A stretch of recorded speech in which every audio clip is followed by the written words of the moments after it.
Tajemny akord kiedyś brzmiał, Pan cieszył się, gdy Dawid grał, ale muzyki nikt tak dziś nie czuje.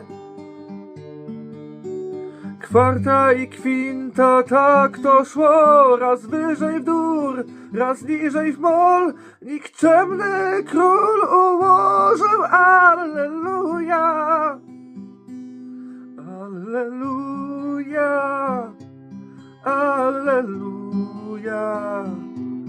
Alleluja, Alleluja.